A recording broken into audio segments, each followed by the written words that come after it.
can't. No, I can't. Polyev. Pierre? Polyev. Pierre? Polyev, yeah. What is his name? Polyev, yeah? Polyev. Polyev. I made the... Yeah. Oh, wow. And do you live in Quebec by any chance? We are... We both speak notes. Okay. I recently found out about Canada. That was through me. Give your credit. Was it you when I found out you guys don't have real rights? Yeah, about Quebec and stuff, and in Canada in general, you guys can suspend your constitutional rights for 5 years at a time. We can. It was insane, yeah, man. I was shocked.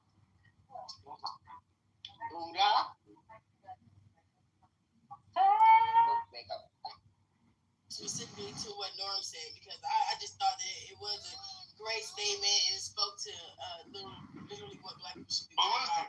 Not keep talking about politics when there's never been a Black politician in for real. You know what I'm saying? There's a terrorist in all of us. Be worried about the wrong things. And I feel, please, sir, I feel like maybe it feels fun to talk about politics and to sound politically sound. But there's bigger issues. There's bigger issues than just talking about who don't like the president and if a motherfucker sound racist or not. Is the infrastructure being built within the nation that is stuck within another nation? I just think that's what the Jews did, and that's why they so well renowned now and well known. They're constantly talked about because during the time when they was going through everything they was going through, they flipped the shit. They used it, built a nation, their own protected, insulated nation inside of America that now has to be respected at all terms. And I'm just saying, if Black people talking about Donald Trump or who you politically align with or what your political stance is, Republican or fucking Democrat, it's not what that's it. I'm just saying that's not nothing that the Jews was truly worried about. And you know what group finna get leverage what they're going through to get a lot of empathy and resources allocated to them? The Hispanic community under this ICE thing, right? Because they've been sensationalizing this shit, right? ICE as the slave, because the Black people was complicit in painting this narrative, right? ICE is the slave the slave catcher. Immigrants are the enslaved. This is the narrative that even Black people I couldn't believe niggas was doing this. And now they're gonna use this leverage, right? Because it's about what group is the most oppressed, because the LGBTQ community did it, right? They did it under Love Must Win, and we've been through this, and they equating the Black issue with the LGBTQ.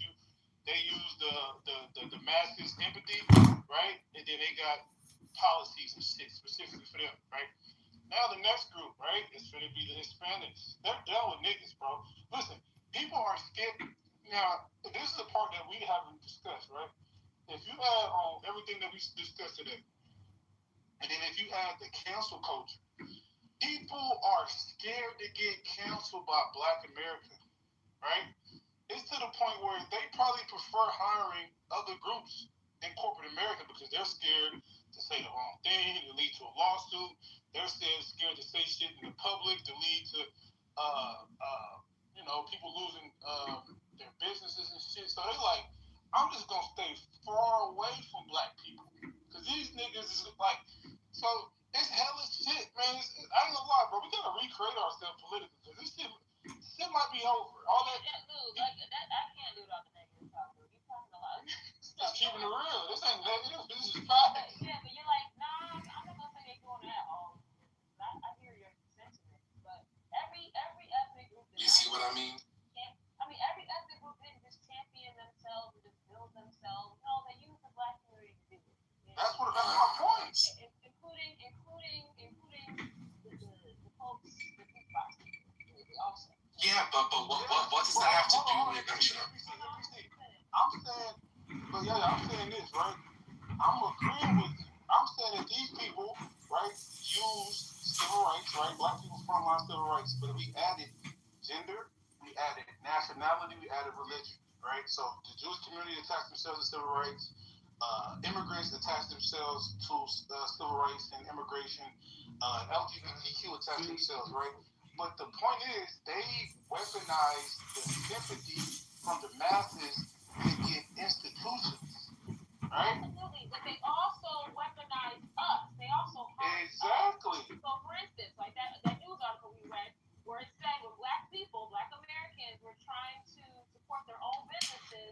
Jewish people wrote that it was anti-Semitic for us to support our own businesses.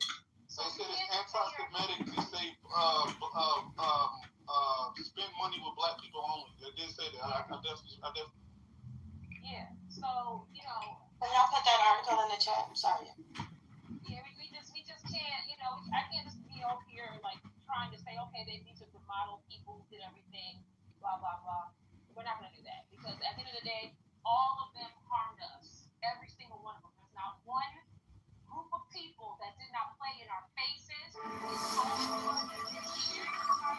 They made laws to oppress us, and they made us. They were actually doing everything that they didn't want done to them. They were doing. I agree, but I'm saying that people don't care. That's what I'm doing. No, The point is, no one gives a fuck. Hold on, NPC. We know you don't.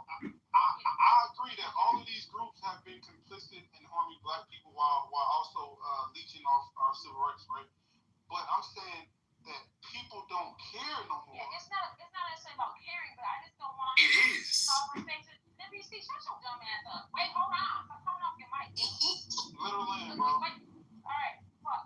Anyway, like I was just saying, what I'm saying is for Black American people, they need to understand that part that everybody used you, sabotaged you, made laws that you couldn't support your own, and then now they're telling you to stop crying about it. Okay, you don't have to cry about it, but we're not gonna act like that didn't exist for the Jewish people, for the Italians, for the Caucasians, for the Mexicans, and for everybody else that's in this room, the Africans as well, because they were getting funded too by the U.S. government while they over here punching down everybody else. They were given free room and board and education. All right, so every single group that's running their goddamn mouth now talking about what they did received handouts from the government in support to build their. John Rodney, I tell you, I get no respect. I went to a drive-thru today. Every single thing that you said was true. But why do you next think this is question- an interview? This conversation is an interview with John Rodney, I tell you, I get no respect. I went to a drive-thru today. My car was the only thing that started. I'm John Kitover. My promise is I'm his easiest customer. John Rodney, I tell you, I get no respect. 17-2026, we have a chance to remove Darren Hood from Congress once and for all. When you go to vote, be sure to ask for a Republican ballot and write in John Kitover. Right, but I would also like to point out. Everybody, it's John Kitover on March 17th, 2026. Be sure to request a Republican ballot and write in John Kitover to remove once and for all Darren Hood from the United States Congress. Go to johnforcongress.com for all the info. And remember, March, everybody, it's John Kitover on March 17th. We still got a whole lot of money. We just don't I'm have Kitover. I'm running as a write-in candidate for Congress in Illinois 16th District. And it's time to remove Darren Hood from. I hear what they're saying too. Nobody gives a Good evening. A write-in campaign is taking shape in Illinois 16th Congressional District. That's to the top of our lungs, but I mean, we have no infrastructure. We have nothing for these motherfuckers to respect. Without a That's straw, what matters. we're going to need a spoon. Spending money. There's a blueberry marble pop float for Float Day Friday. Happy Float Day Friday. But we have a blueberry marble pop for Float Day Friday. The reason it's called a marble pop is because there's a marble right here that prevents the soda pop from coming out. First, we need to remove the plastic wrapper. Inside the wrapper, there's this little cap. And that middle part of the cap comes out like this. This is the protein you want. So you can see the marble right here. We're going to take this device and put it on top of the marble and push down. Marble went down. You can see the marble kind of moving around. It's right about here. There's two little dimples right here. And we're going to pour it in such a way that the marble gets caught in those. Excuse me, two scoops of vanilla ice cream. That's how to whip cream. Our chopsticks had a cherry on top. Without a straw, we're going to need a spoon. There's a blueberry. You can be. Black Americans, right, delineating and taking control and gatekeeping. This is all a part of the recreation, right? We just got to get the masses of Black Americans to fall in place. Listen, everything that y'all is saying is correct, right? But the point is of the room that people don't care, and we can use that as emotional leverage to get people to side with us in certain cases historically, right? Civil rights, especially what happened after Reconstruction, slavery, and after slavery and what we achieved during Reconstruction, 1920s. But we're saying in 2025, us saying what these other groups have done to fuck us over or use our plight for them to get benefits, it won't work. Like us saying that to them, they don't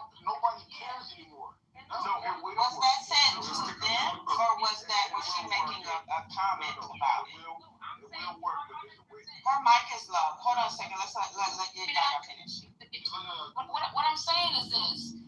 It's not about us saying stuff. It's about us telling our people. This is the problem. We don't know. Our people don't know. Hey, shut. You ain't my They people. don't know. Calm down. You are You're not my not a people. part I'm of this sorry, world. NPC. God, I'm sorry. You're not. Stop. All right. The melanated Again. people don't know what No. African, FBA, American NPC, Indian, you don't know. NPC, your people were giving money through the African American Institute starting in 19. No, I'm saying we don't know. No. No, black people. No. Globally don't Close know your what black mouth. people You don't do. know. You see, you should not be speaking because you're not a representative of the people that are talking about what the problem is. You're not a representative This either. is You're the not problem. King. Like, This is the problem: is that you have the people who cause confusion in our bloodline because he's not it. But Not really. He's speaking because he has brown skin. This is why our people. Let her land. Hold on, real quick. Hey, NBC, let her get her full thought out, right? What the fuck, yo? And then you can respond. Hey, whoever got Angel block, can you unblock her? She's a IGP supporter. If not, I gotta move everybody down because I'm. Favorite biracial? No, wait, no, Pearlies. She's She's a close second. She's a close second. I'm gonna give y'all 29 seconds. If y'all don't unblock her, then I gotta move everybody down. She should come in. just move What's her everybody name down again? now. You know, It's up top. I just posted it up top. Okay, I don't even know. Yeah, if you click the link, then it'll let you know if she's blocked out. Okay.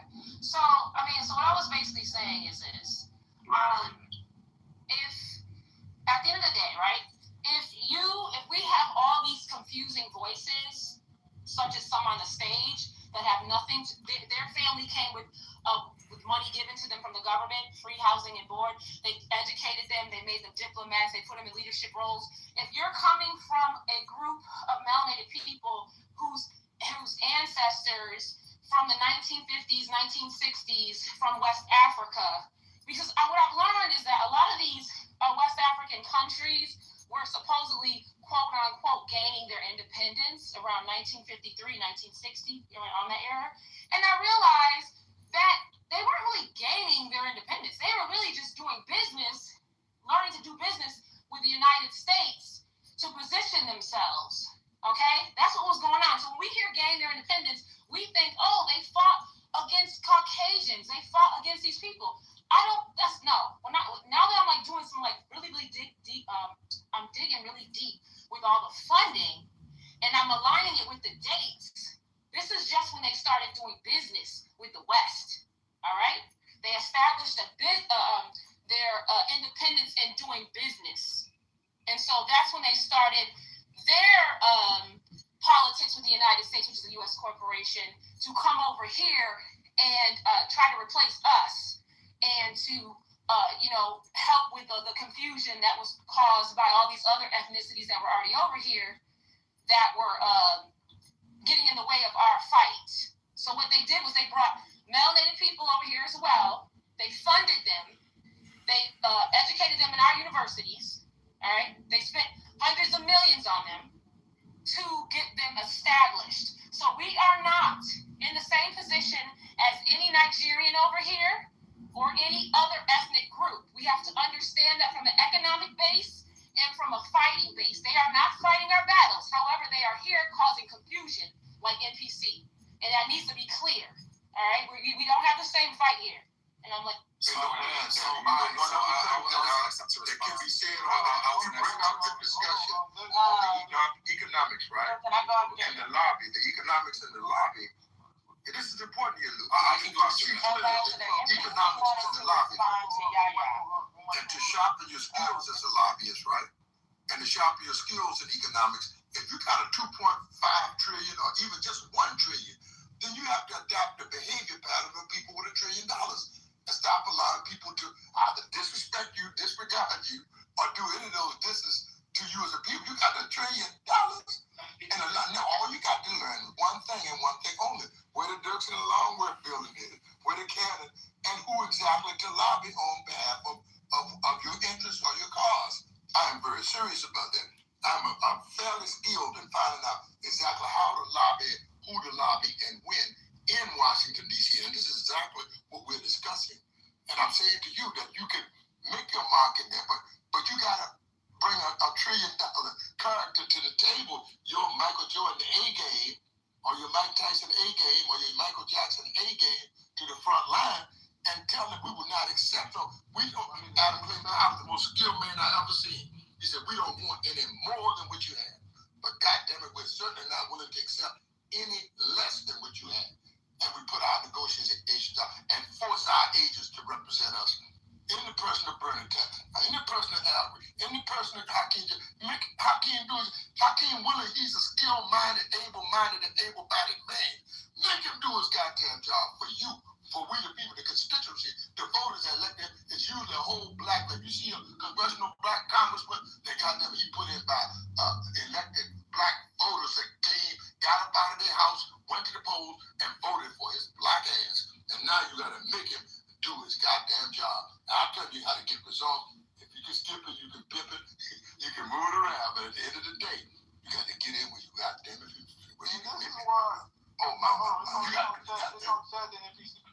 And know where to go. You ain't got to on tactics. No, you Job gotta done. see, I And that's work. You got to put work in. So, what's happening now? Because we're making this a diaspora thing, and we're acting anytime I disagree with what someone is saying. I actually like y'all. I prefer melanated people, but it doesn't really matter what I prefer because no one's going to believe it. What Black America is experiencing right now, because you guys have been insulated by the West and the United States, what you guys are experiencing right now, don't take any offense. You guys are experiencing what it feels like to be African. And this is what I mean. What? In other places in the world, when fucked up shit happens to an ethnicity of people, no one cares. It is a very unique thing in the West that when one group is fucked over, they get even any type of sympathy. I come from a place where the government kills you, kill you. If the police kills you, there's no money you're getting from the government. If the government fucks you over, there isn't anyone on the news crying over you. If you die, you die. They don't care. Other people suffer. What I'm talking about is being politically strategic. I don't even know if it's disagreeing with, but what I was really surprised about is the response of, okay, I'm not saying this because I'm trying to emotionally blackmail people, blah, blah, blah. I'm saying this because Black people need to hear it. Black people don't know about Black history. Globally, in the United States, Black Americans don't know about Black history. On the continent, we don't know about Black history. How many times, it's getting to a point, I'm getting Black fatigue.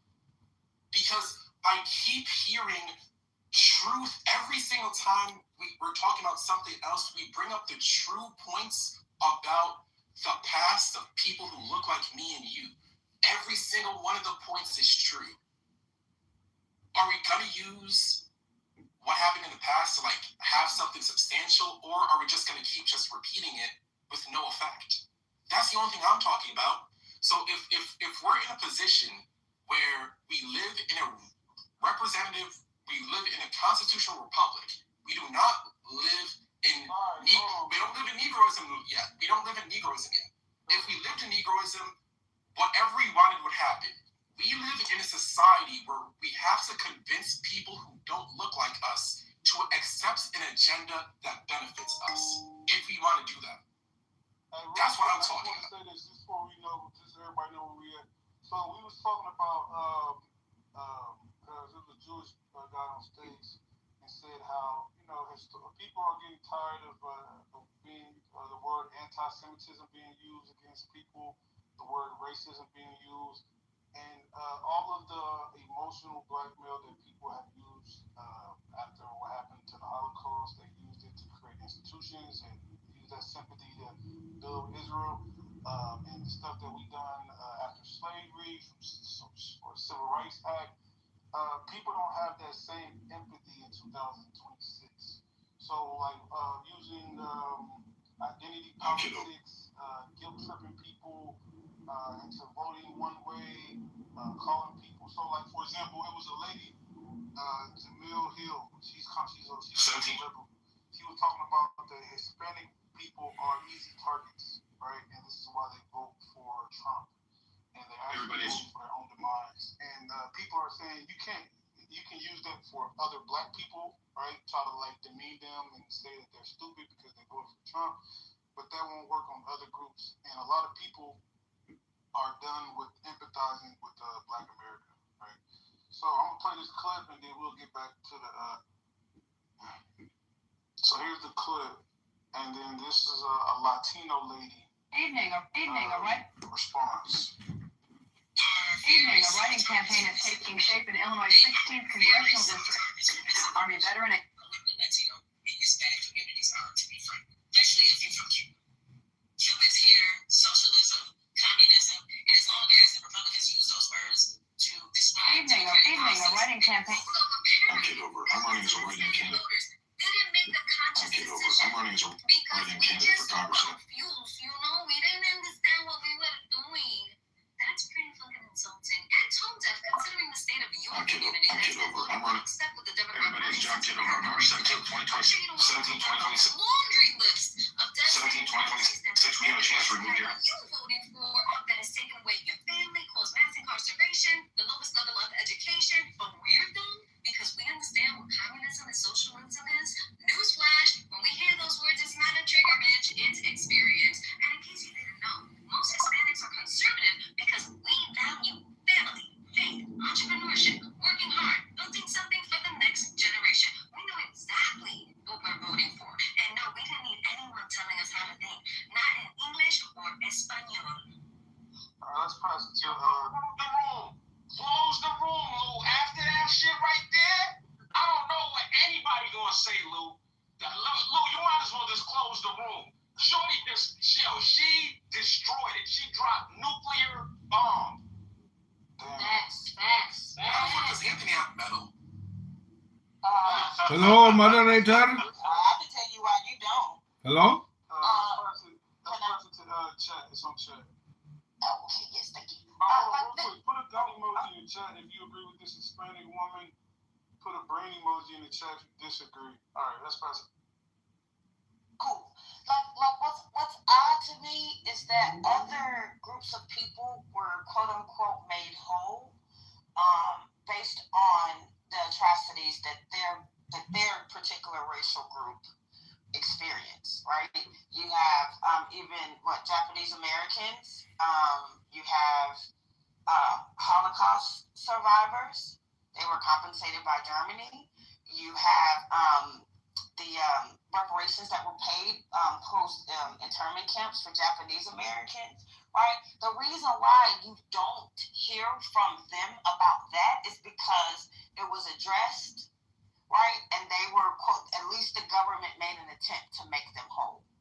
The problem lies in what I think that Normo and NPC don't quite understand is that the reason why we're talking about it because all we keep getting is no. And then to tell us to be quiet. To me, it speaks against. Now you are okay with, and well, I have Lux in there. Y'all are okay with everyone else being made whole, but us. But you want us to be quiet.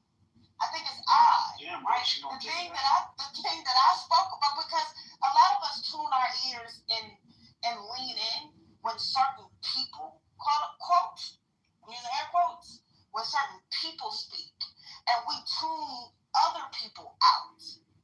And I think some of it is anti-Black within our own community, because one of the things that I spoke about earlier was lobbying.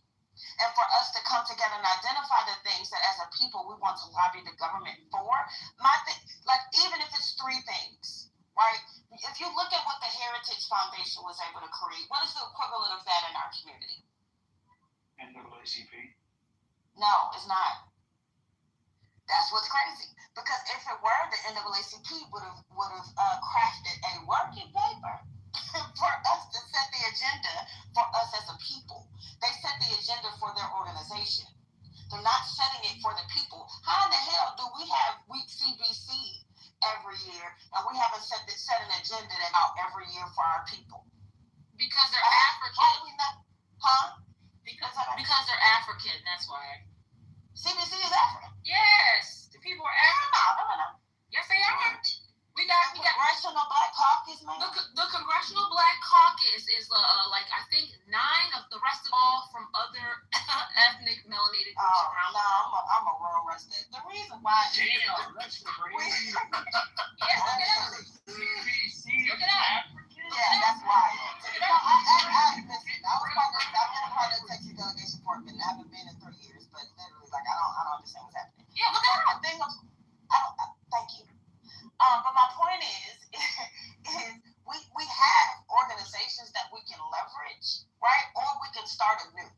But what's happening is we're trying to go through a party system, and we believe that party system will be able to direct us and improve our situation. That is not going to happen, because if we do that, it has to be filtered through their agenda. We have to remove that filter, come together, galvanize, and identify whatever that agenda is, and make a long-term plan for it. But we're not doing that. And the moment, and we have to have people that are telling us that what we have to say, we need to be quiet, or it doesn't matter. While you got China and freaking Russia in your country freaking running amok all up and down your doggone continent, but you want to tell us to be quiet. And when y'all need to speak more on your own continent. Don't come over here, go talk to them. I'll land there. Thank you. Okay, real quick. So I just want to say this real quick. real quick before TC and my brother Anthony go, let's get to the meat and potato. All right, let's talk to white people. Let's start with Alan. For this tip. I got you. Hold on. This evening, a writing campaign is taking shape in Illinois' 16th congressional district. Army veteran and community advocate. And one thing that poker has taught me, right, in order for you to win, you don't play your hand, you play your opponent. So you got to think outside of yourself, look at your opponent tendencies, and then play that to your advantage in the game of poker, right? So that same logic should apply, right? I understand black people, right, because I'm Black American, but we got to understand how non-black people view us in this political landscape in 2026, right? So we can't base shit off how we see it. We got to see how, because if you look at the people who control the institutions, it's non-black Americans, right? So we got to see, we got to kind of evaluate their posts and then make strategic moves based off that, right? So let's start with Alan. Alan, let me ask you a question. Is white guilt over? Are white people done empathizing with Black Americans' plight? What's your thoughts? Speak your mind, Alan. Yes, this is a free speech act. Because the reason why I chose you first is because you have a picture that's been politicized by white people, and they're equating that as the equivalent to George Floyd, right? And they're saying that Black people are targeting. It's like Birth of a Nation times 20, right? They're saying that Black men are targeting white women, right? That was a Ukrainian immigrant that got underlined. Yeah. So, what's your thought on that picture? And is the white guilt over? White people are not empathizing with Black people anymore. Do you feel like that's true? Speak freely, Alan. When have you known me not to speak freely? Look, I'm not sure I'm the best representative of Man, speak, motherfucker! But I am probably a representative of a certain segment. This is what I think. I think that most white people don't want to see themselves as being bad people. And so what the left tapped into was, you are a bad person if you're racist, which I kind with that. That is true.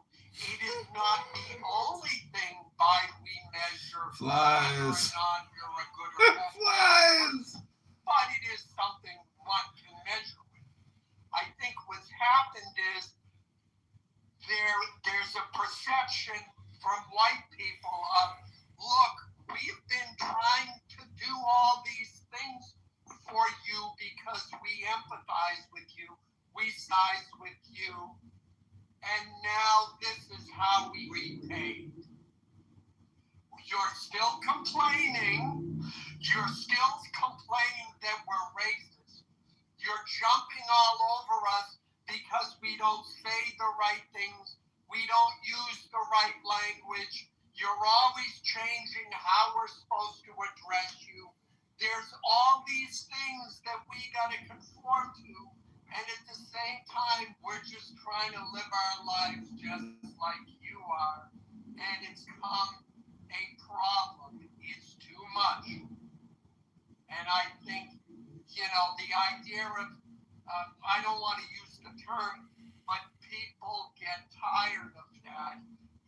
It's like, we will do these things, but we want to see a result.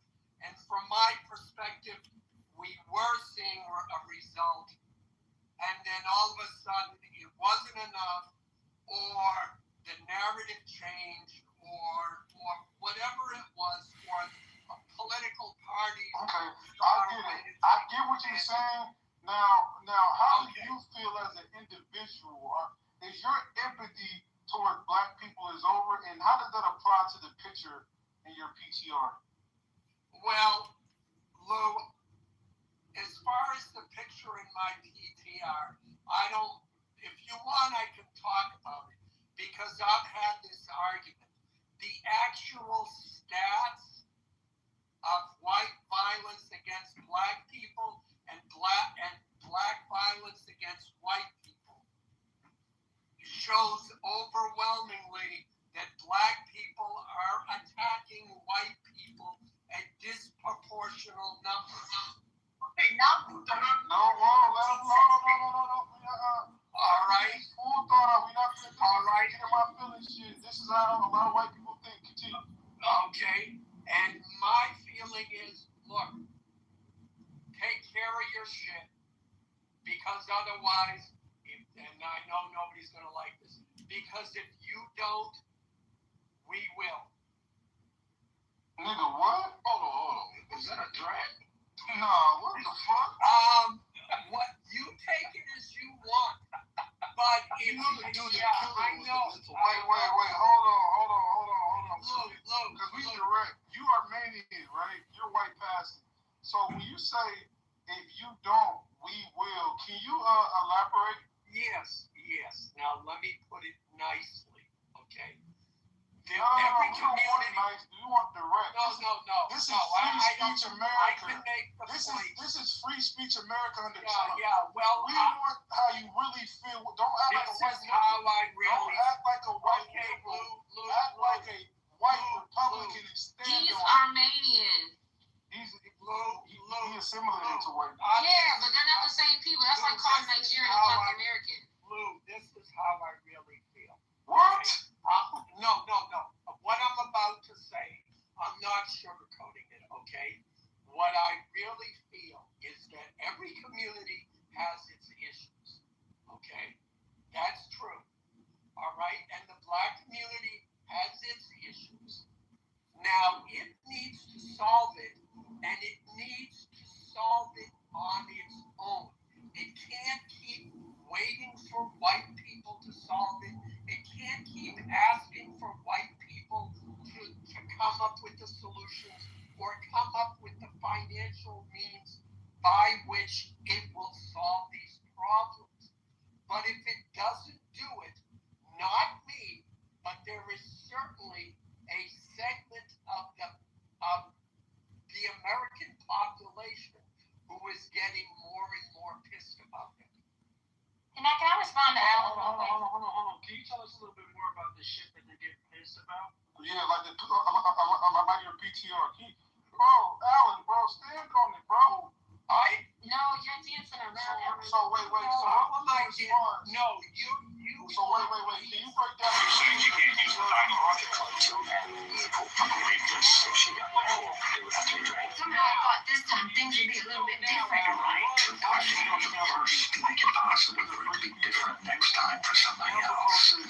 I know you got the modesty to do this. Excuse me, Miss Standard, to be more comfortable in a room. Miss Standard is quite comfortable, thank you. I hope you're happy. No, I'm not happy at all. Fox is doing a film with Bizet's Carmen. They're using an all-Negro cast. Do you know how many colored actors want this part? She is Carmen. You should have seen her walking along the road. And I tried all the way from the valley to the studio. And along the way, I see faces. Have I ever seen the face of Dorothea Dandridge? Why did Joe Young decide to get me a reading? Apparently saw you from his car window one morning. Mr. Preminger will see you now. Have you seen my man?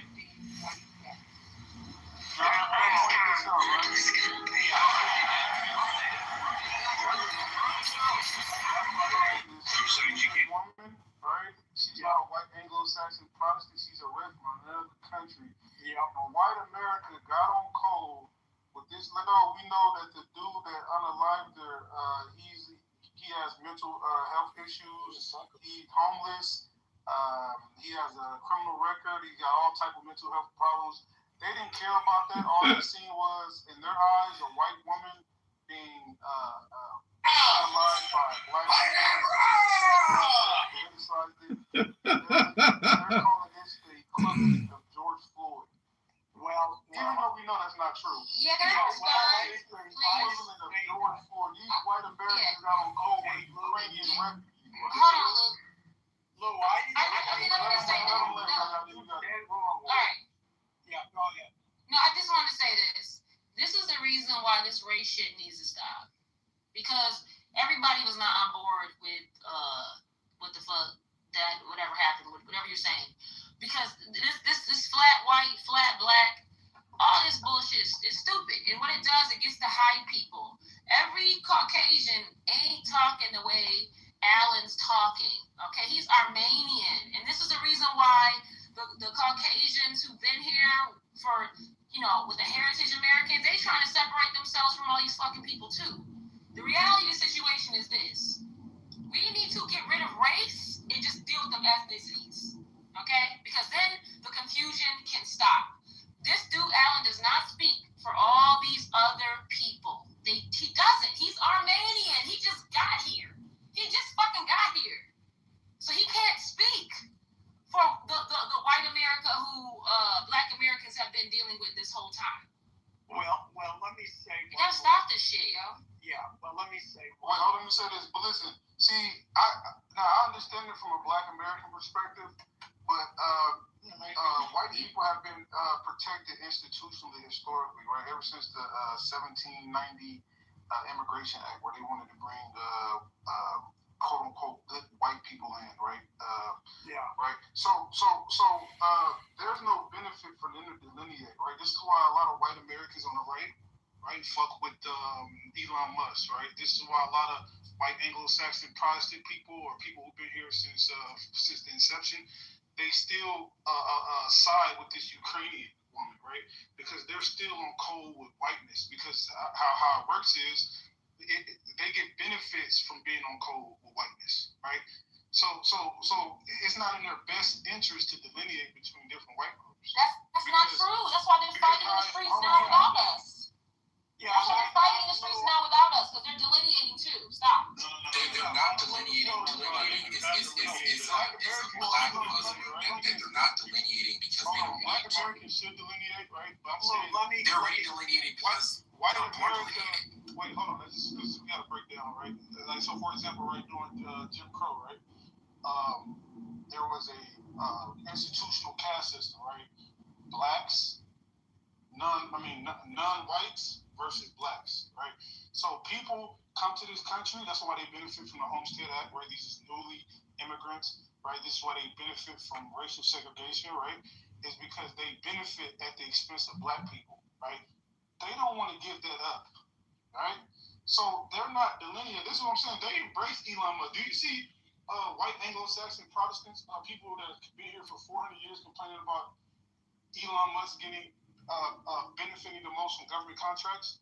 More than Yeah, we just know that American part. citizens? But Elon Musk is African American on fucking paper. That's why he's getting No, but I'm saying that they don't Let me just say this. That's not the point. Let me just say this though, because this has to do with Alan. Okay, the reality situation is this: Alan made the first statistic he said let you know he ain't fucking been here.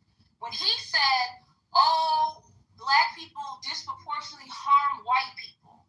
That is a foreigner ass fucking, I have no idea what's going on in America, statistic. All right? No foundational or heritage American white person would ever say no stupid shit like They that. say it all the time. No, they don't. No. You might have got some trolls. They know that the police kill us. They know they're on code. They know what they've done to our. They know the debt that's owed. So when you hear someone talk like that, you know he don't know what the fuck is going on in America. He don't know. Listen, y'all don't understand how the assimilating to whiteness work, right? Alan he didn't adopt that white mentality overnight, right? Because he's always been Armenian first. People come to this to the United States and assimilate to the dominant culture, and they take on the mentality of these white people that you say that don't say these things. These people on the far right, a lot of these people, right, far right, not the right, they are the descendants of the people who got influenced by Birth of a Nation movie that inspired racial massacres throughout America, right? So these people take on the mentality. Alan, this is a nigga that came over here. You're assimilating to whiteness. The far right. Just wait. It's not far right. Donald Trump won the presidency twice. How is it? We're getting distracted over race. Y'all getting confused. Hold on. Because listen. Yeah, let me correct the record, okay? I didn't come over here. I was born here. My grandparents came. Second of all, Armenians were excluded from immigration into this country as being non-white, and we had to sue to get included. Exactly. They're assimilated. So that's part of it. The second part of it, and I'll end with this. We can go back and forth.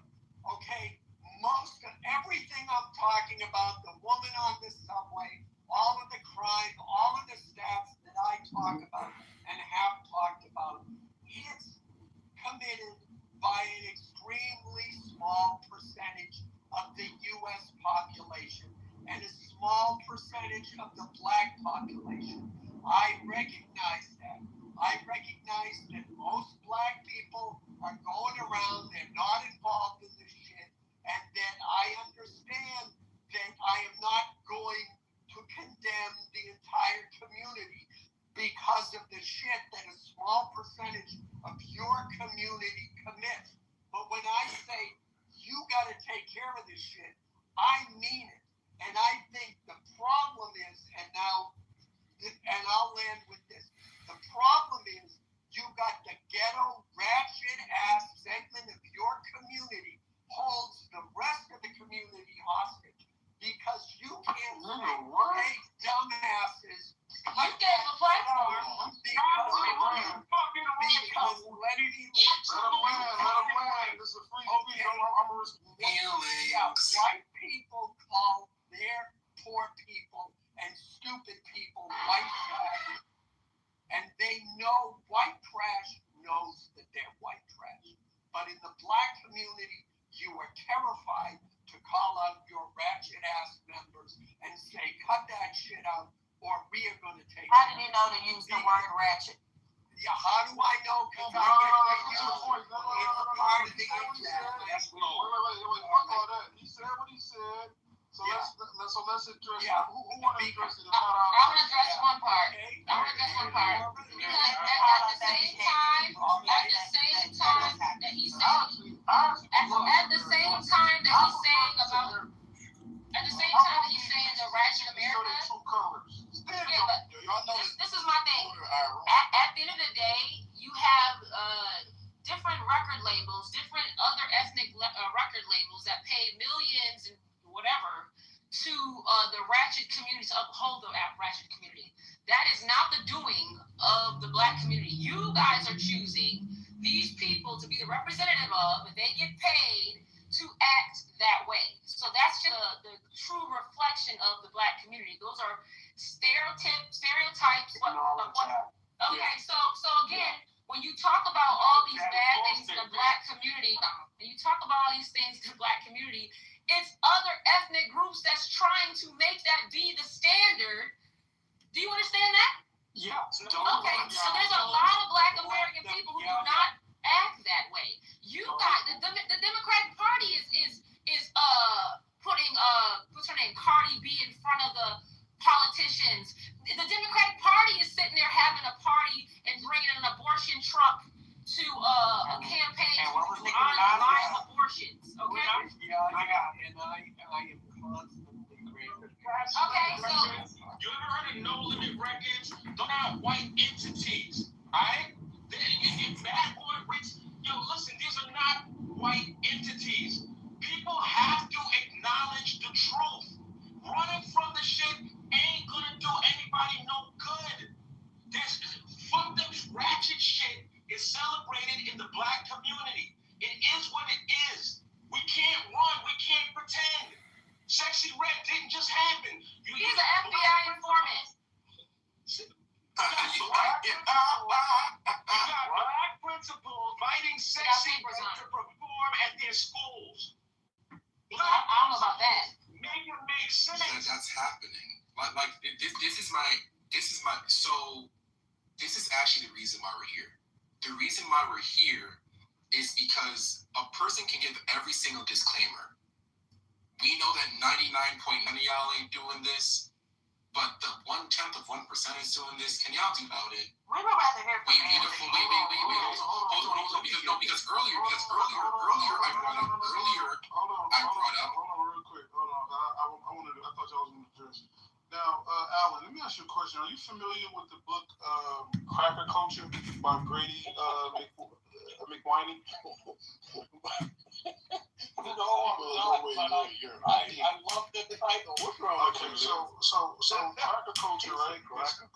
Hold on, no, this is I'm not joking. I'm because we gotta break down what he's saying. Because I think he's just ignorant. Cracker Culture is a book by Grady McWhiney, right? And he basically argued that much of the culture came from Celtic regions in like Britain, Scotland, Northern England, Ireland. So then he claimed that these Celtic settlers brought this a distinct culture, right? It's called cracker culture. It's basically the equivalent of like gangbanging culture, because a lot of the culture that you complain about the the small percentage of Black people committing crimes, right? We didn't start doing gangs until the 60s, 70s, right? So before it was Black gangs, it was cracker gangs, right? Ku Klux Klan, right? Irish mafia, Italian mob, all of these European gangs that started in the 1880s, 1700s, 1600s. This formed a cracker culture. So these Celtic settlers, right? They was basically herding like traditions rather than farming. They had this thing called honor culture, right? So we call it get it back in blood. Y'all call it honor culture and like personal violence and shit, right? Yeah. So they had like strong. But basically, the book was talking about how they had strong loyalty towards kin groups, and they was anti-government because the white Anglo-Saxon Protestant people, the British colonized Ireland for like hundreds of years, right? So they brought these people over here, and a lot of this shit that y'all complain about literally comes from white culture. And y'all have yet to address the Ku Klux Klan.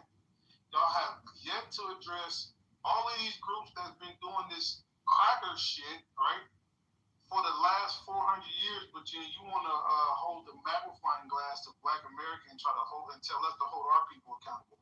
When are you going to hold the crackers accountable? Well, that is whataboutism at its finest. But it's okay.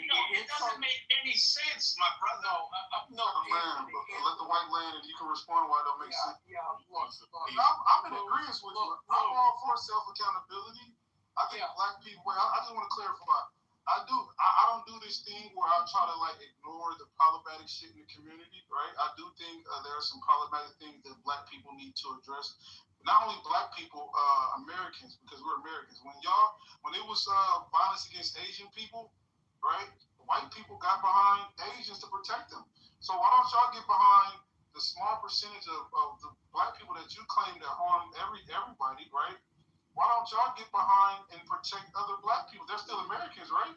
That's right. So, and look, so shouldn't it be an American accountability? All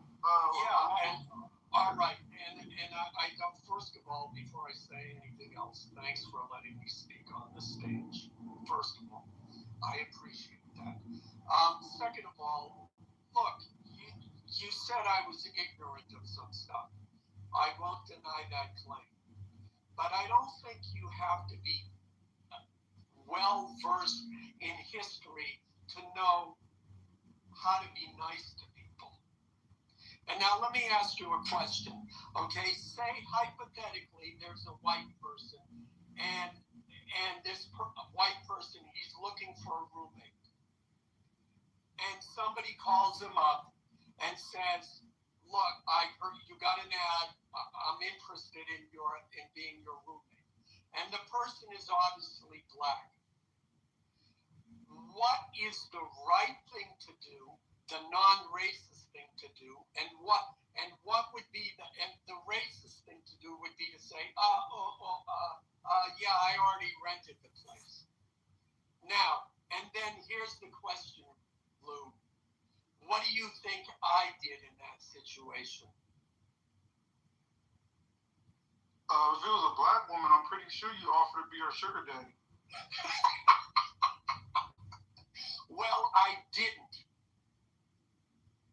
offer to be her sugar daddy, but I did live with her for 2.5 years. I knew it. I fucking knew it. It was a black woman. You thirsty motherfucker. Well, I had 2 other female roommates, and nothing happened. Okay, we were roommates. But the point is the point is that I did what you're supposed to do, right? Why are you looking for black people's validation on what you did? I'm not looking. I don't need You're looking your for validation. black validation. You're a closet liberal. Okay, you complain about the left, but then you're seeking validation. Specific not be labeled a racist. Lou, I don't care. I've been called a racist 1,000,000 times on this app. I don't need anybody's. Do you care about being called a racist in 2026? Me? No. Lou, you know you're No. right. You know why? We should keep about being called a racist in 2026. What I say. Who came out there, Mike, and said, Lou, you know who's not white? He's not white. You're absolutely right. Again, Listen. You know, all right. I don't think y'all know how white this work in America, right? Irish, Italians, Ashkenazi Jews, a lot of these people historically, the dominant culture in America historically been white, Anglo-Saxon, Protestant, right? So these people had to assimilate, right, to whiteness, right? Fight for their whiteness. Even Hispanics in the early 1920s, they got a thing called a LULAC, where they campaign to not be labeled non-white. Right? Yeah, but it's not. It has nothing to do with color though. It's a status and law though. So they were trying to get certain civilities and certain rights in the white status. So let's not make it about like it's a bloodline. Yeah, exactly. Whiteness by qualified by law. Yeah. No, white is not. White is not. Yeah. It's a status and law. Armenians come from the region called the Caucasus. Caucasus Mountains.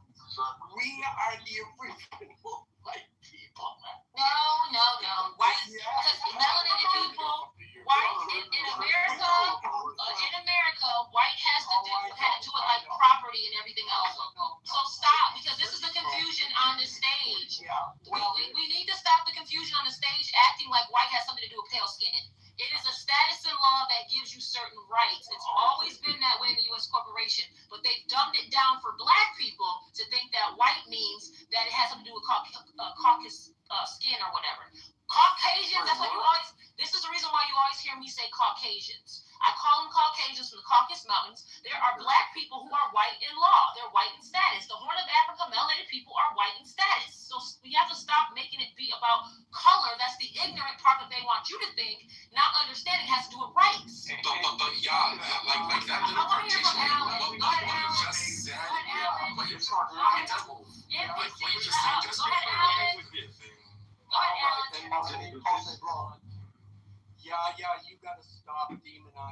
black people I'm not. who act white.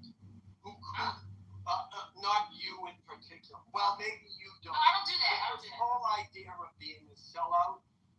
Okay. She never said that. I don't do that. No, I know, but you're. No. We're not going to switch this. Hold on, real quick. Stick to what we're talking about. Alan, pause there. All right, appreciate you. Anthony, what's your thoughts on what Alan said? Are you in 100% agreement, or and explain why?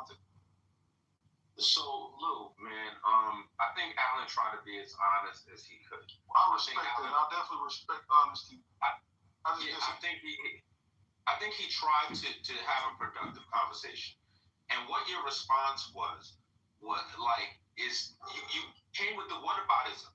You talked about, how the negative aspects of black culture came from white people according to some book. Thomas Sowell has a book called White Black Redneck, White That's Liberal. literally what he says in the book. Yes, exactly what he says in the book, 1,000%. But you know what? Thomas Sowell is considered to be a coon. You know what I'm saying? Like you got the most prolific Supreme Court justice ever in the history of Supreme Court justices. The guy that has more written decisions by far than any other Supreme Court justice. He's considered to be a coon. This is not what about black people. Who the fuck said that Thomas Sowell was a coon? Nigga, they say that shit all the time. We're not gonna play that game, Lou. We're not gonna play that game. They call Thomas Sowell a coon. You're gonna say, who says Thomas Sowell's a coon? And you're gonna ignore when I say that people call Clarence Thomas a coon. Do black people call Clarence Thomas a coon? All the time. All the fucking time. And black people call Thomas Sowell a coon all the time too. No, they still call him. No, man. It happens all the time. Why I respect are you, they Lou, calling him a but coon? I'm Sometimes it's justified, other times it's not. Hold on, NPC. I'm asking Anthony a question. Anthony, why do they call these people coons? Because they perceive what they say to be anti-black. Because in the so-called black community, if a black person criticizes another black person openly, he's wrong for doing that. There's supposed to be some secret meeting where black people can only criticize black people at this secret meeting among black people. You can't openly criticize black people. You can't say to the young lady having four kids with four different men is wrong. You can't say that. That's anti-black. You're othering yourself. Anthony. Lou, I'm I think it's showing the black community showing us we hold each other accountable. Lou, what I'm saying to you is there is no accountability. What I'm saying to you is there is no standards. There used to be a time when there were standards. There used to be a time when there were standards. There used to be a time when your grandmother would say to me, show me your friends and I'll tell you who you are. There used to be that time. What Chris Rock said is there's a civil war going on between black people and niggers. I'm here to tell you the niggers won the Civil War. The niggers won. That's what the fuck happened. And there's no accountability, no standards in the so-called community. Newsflash. Niggas want to Here's the solution. I wanted to hop in there whenever you came. Wait, one mic on Mr. guy. I don't want to be on the niggas' side. Look, I agree with Brother Anthony too, man. He makes some great points, and everybody else is making great points, right? But this is the issue, and this is how we solve it. We now see, and Sister Yah dropping jewels as usual. But now we have to talk about how do we fix it. The first way we fix it, we delineate and separate, but using a political action committee PAC and institutions and organizations on what's happening now in 2026. We can't have these conversations with the Martin and Malcolm outlook. Yes, I do agree. We do have a civil war against niggas and black folks. Yes, I do agree with everything people said, but how do we fucking fix it? Fuck all this intellectual masturbating. How do we fix it? This is how we fix it. Can we all agree every immigrant since the 60s has come to this country on our backs? Yes. Now that they're here, they got over fucking 50 years of doing what they want. They're like, fuck you. Cool. That's our mistake.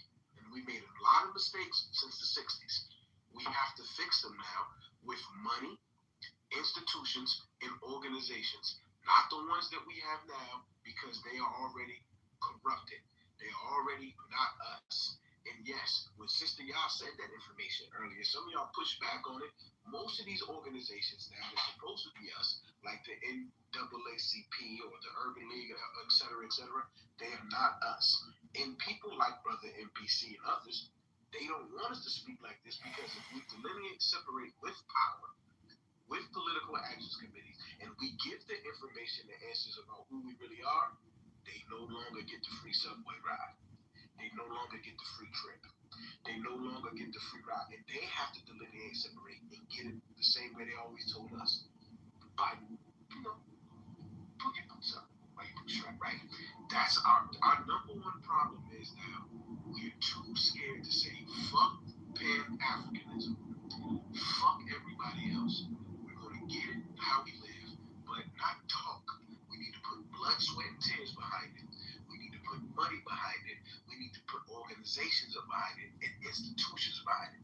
And the first way is do the history, know the information about how we got here. Number two is show the whole world how white women, DEI, LGBT plus, and every other goddamn thing that's out here rocking now, it's us. What's for us, and we got nothing off it. So now the buffer classes. Now we're fighting the white man, buffer classes, and the whole entire planet.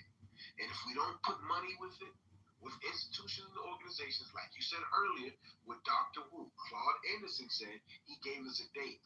We will be a permanent fucking underclass with nothing.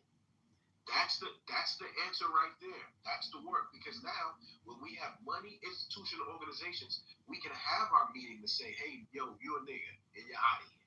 We're going to cut you by your head. Oh, yeah. Oh, you're over there cooning? See you later. Oh, we let you in. We thought you were going to fight for us. You didn't. Off with your head. But if we don't have an institution or organizations that can do that, backed by money, with standards and a constitution, it's all for naught. Let me reset the room. That was good.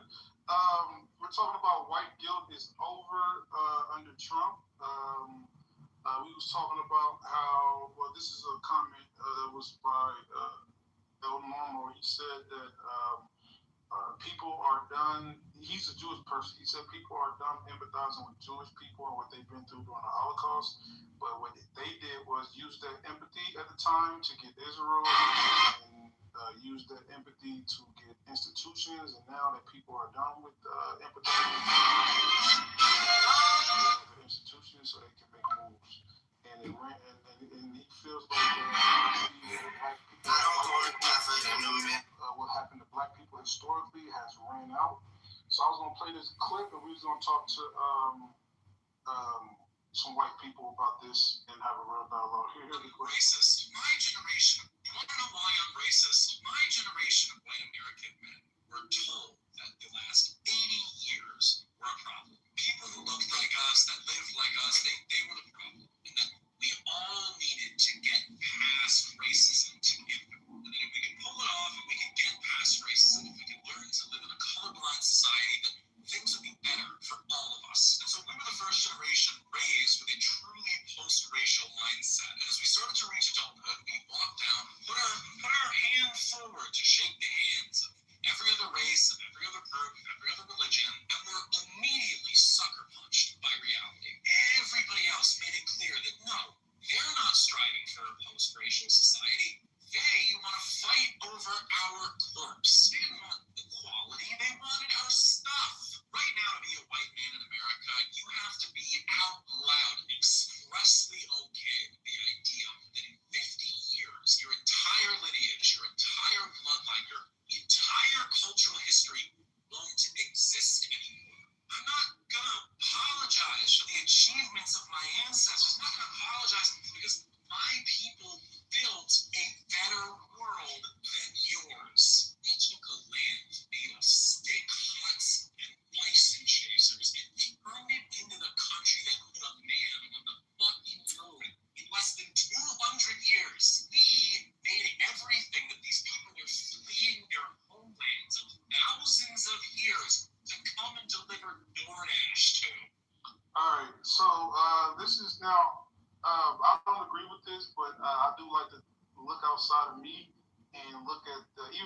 not true. I like to look at what a lot of white people believe. So there's people. Except for the past 30 years, was like a violent.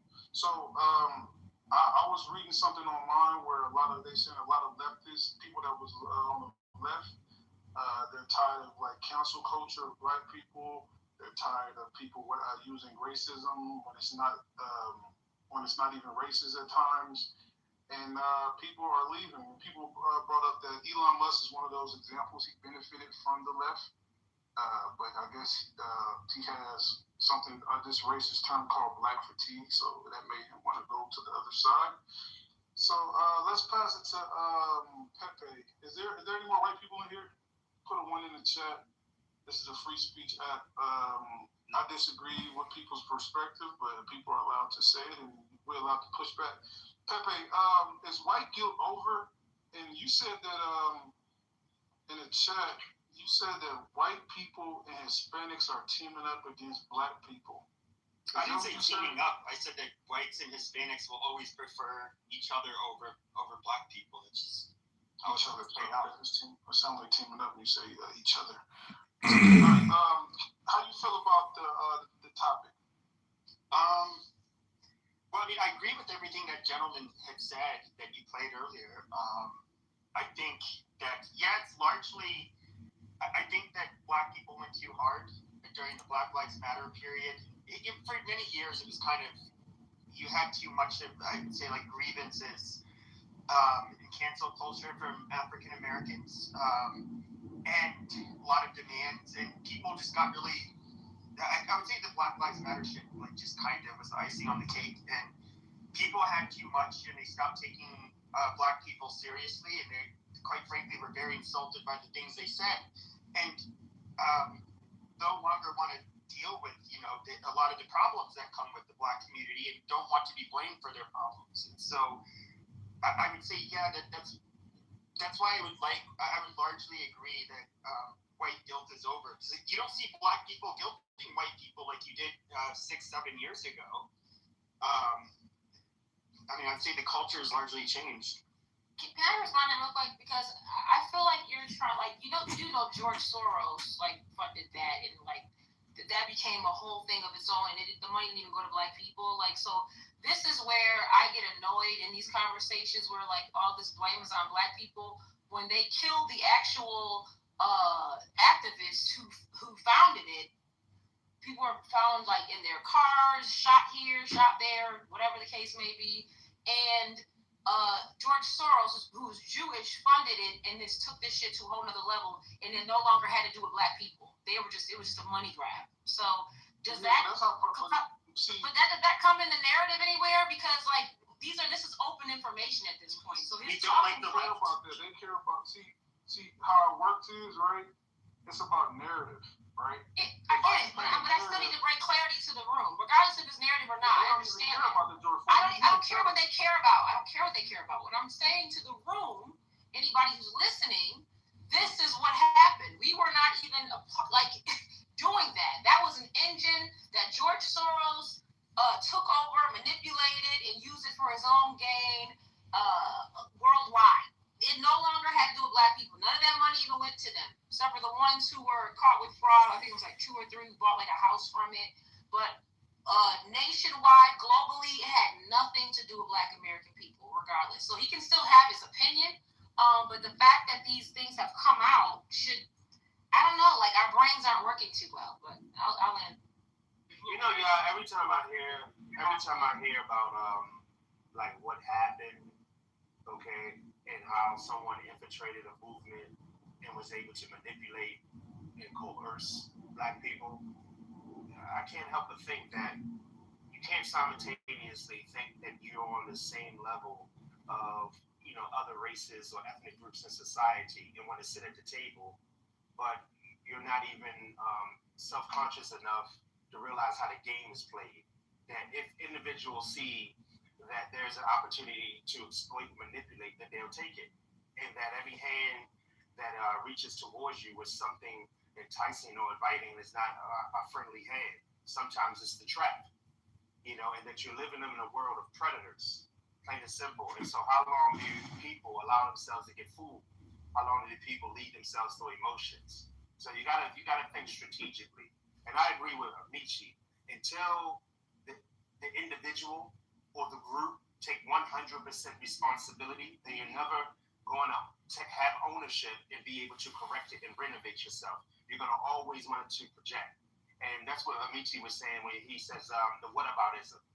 Forget whataboutism. We had a point that if someone says something that's valid, incredible, and factual, internalize it and correct it to America, and then rise back up stronger. Move that somebody down. Yeah, and rise back up stronger. So because if you're not mature enough, if you're not mentally, if you don't possess the mental fortitude. Lose Josh? Did we lose him? I think he's on He's serve. being played, and you're always going to. You went out for a second. Yes, Well, I said if we don't possess the mental fortitude to develop an effective stratagem and to eliminate anyone, regardless of what they look like, that is not actively participating or conducive to accomplishing those objectives, then they need to be moved out of the way. And that's just all that there is, because politics is always deadly. That's what it is. That's what it's been since the beginning of mankind. It's a cutthroat business. No matter how much they cleaned it up and put a suit on it, it's still the same. So no one is looking out for anyone's best interest. You have to look out for your own best interest and find like-minded individuals. And sad to say, you got to become just as exploitive as the next man. And that means you can't deal with your elected representatives with the carrot. You got to have a big stick over their heads and punish them if they don't act accordingly. That's what it is. And if you can't do that, you're going to keep losing. Plain and simple. So when you have a black caucus, like someone said, that a significant proportion are just black in appearance, but they're from other countries and they don't have black American interests really at heart, you're just playing the color game, and you're going to lose at that. That's it. But how can you guys do it? Wait, hold on. Let me respond real quick because this is important. Now, I'm pro accountability, self-accountability, especially when it comes to black people. I don't think nobody's more hard on black people than what I am. But when you got white people, right, that do this selective accountability, right? They'll ignore egregious things that's done by white people, and then they'll kind of like hone in on the problematic things in the black community when they really don't give a fuck about the problematic things. They're just using it as a ploy to go after us, right? Now, that's like the selective accountability, and a lot of it is deflection, right? Because when you talk about, like, for example, Diddy needs to be held accountable. Everybody in the black community agree that R. Kelly Kelly needs to be held accountable, right? But then when these same white people ignore the wild shit with Jeffrey Epstein and how these people are bribing people on the left and the right? And powerful white people, then I feel like, your accountability is selective, and I don't even take it serious. So this is what I hear with a lot of these people on the far right. Like, they'll point out the white person that got unalived by the white person in Allen's PTR. They got unalived. Hold on, bro. Hey yo, stop bringing Sparks up, bro, please.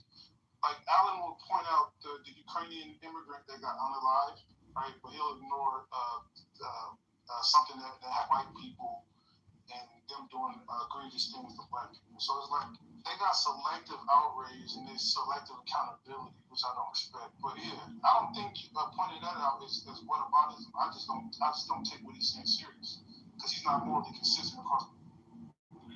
Hey, I agree with that. Hold on, let me respond to that. A lot of people want to. Right. So yeah, I agree with that, Lou. It becomes whataboutism when it's like a tactic to take attention away from the group or the person or the subject or the topic that's directly being addressed at that moment. So we know what they do, we know what they've done, and we know what they would continue to do. I mean, just take for an example the image of the American gangster. They romanticized it with these violent, savage individuals. And then they took that same behavior when it pertained to black Americans, and they presented it for what it really is. Exactly. So we know what they do, plain and simple. we just can't participate in that. We got to have a greater standard of ethics and morality and move differently than them while using them in the meantime. That's all it is. And if we don't separate ourselves, if you try to play their game, you're going to lose because they choose the battlefield. They make the rules, okay? And it's a game that we often play and where we're just taught to move to pieces, but we haven't developed a strategy. You're going to lose, plain and simple. That's why the condition is where it is right now. Plain and simple. Observe them. You have a lot of things that John was saying. So the reason why I say this, what about it? If you live in Illinois 16th, Like, I'm John Kitover, and I'm running for Congress in Illinois 16th district. By far, he's the minority. On March 17th, you can request a Republican ballot. Honest and open about his feelings, and then you ask him multiple times about his PTR, and then when he's saying whatever he has to say about it, it becomes they're egregious things that white people do. That's textbook. What about it? No, see, you wasn't listening because I never. I didn't do whataboutism about his PTR. He brought up how black people need to hold their poor people, the problematic people, the criminals in their community. No, you didn't. At that moment in Hold time, on, I'm just clarifying. It wasn't about the Allen's PTR. He said the black community need to hold, because there's a small percentage of black people that's doing criminal acts, and the black people need to hold the ghetto people accountable. So then I said, okay, well, yes, I agree, because I do believe in self-accountability, but do y'all hold the people in your... See, this is moral. This is holding somebody accountable for being morally consistent. This is not whataboutism. So I'm saying, if you're going to... I'm cool with that. Cool. Hold black people accountable to do problematic shit, bro. Are you willing to hold white people accountable as well? That's not whataboutism, bro. Yeah, so Lou, 1 second, Alan, just really quick, a little squabble with Lou. So Lou, in that moment in time, right, the title of the room is white guilt. So if we're talking to a white person about white guilt, and then you ask him earnestly, how do you feel about X, Y, and Z? And then he answers the question, and then you're going to ask him about, holding accountability for things that white people do. That's textbook whataboutism. No, I don't see how we can... March 17th, you can request a Republican ballot. I'm John Kitover, and I'm running for Congress in Illinois 16th. If you live in Illinois 16th district, ask for... Listen, it's called selective accountability, right? If you're going to point out and sensationalize black people's issues, right, and then you ignore white people's issue, you don't really have a problem with black people's issues. I didn't tell him, hey, tell me about black criminality. I told him about, what about white guilt?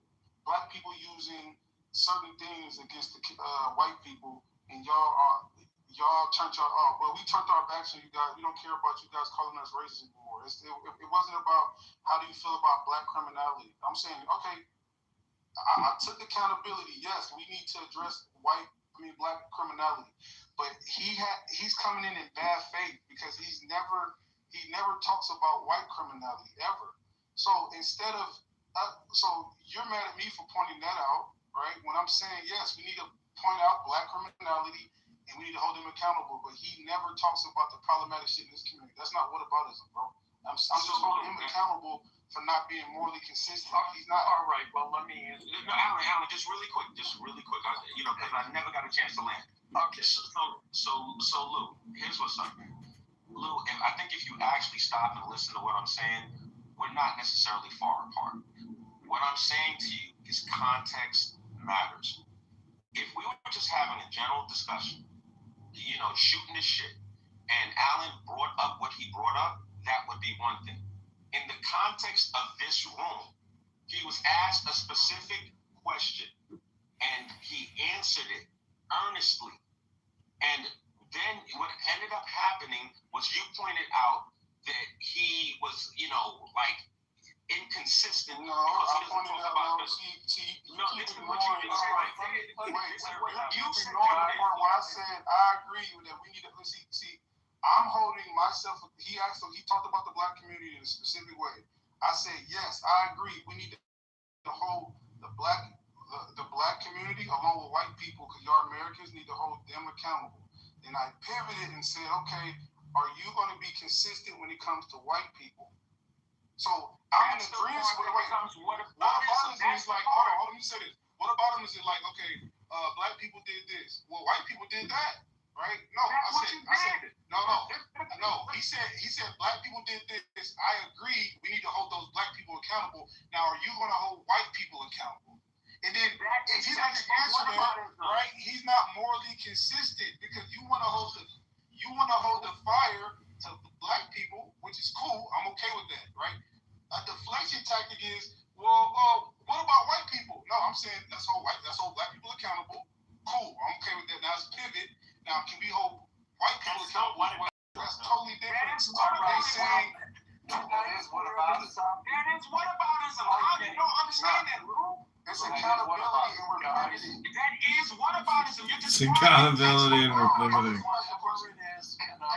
Hold on. So let me ask you a question. So if I say, hey, Anthony, you need to have your kid be on time for class, right?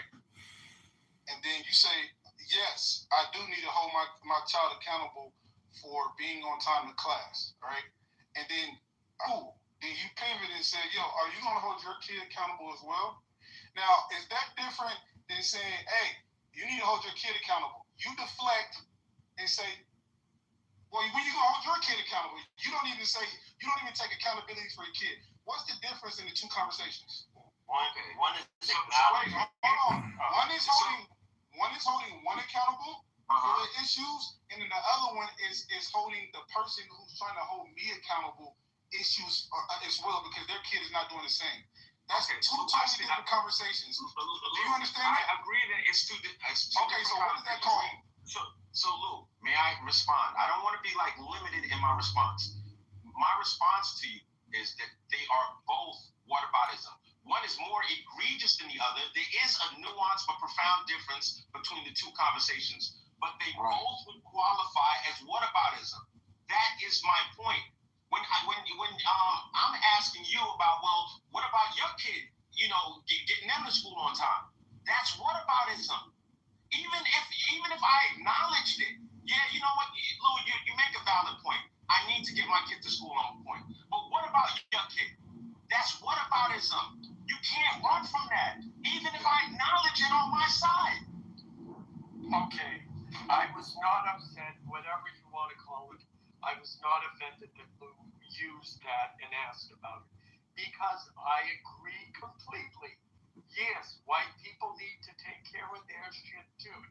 Number one, I got three things I'll say quick. Number two, I kind of addressed it, and maybe I wasn't clear when I said that white people, they call their lower class criminals, they call them white trash, and they are condemned for that. So socially, there is a shaming system in which white people tell that they're undesirables, you're fucking up.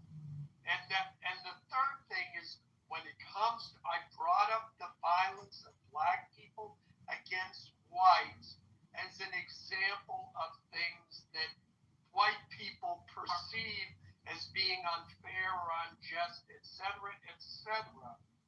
Now, as far as that goes, I'm sorry. I was starting to see in my social media a lot of posts of black violence against white people. And I thought, my first thought was, oh, it must be true.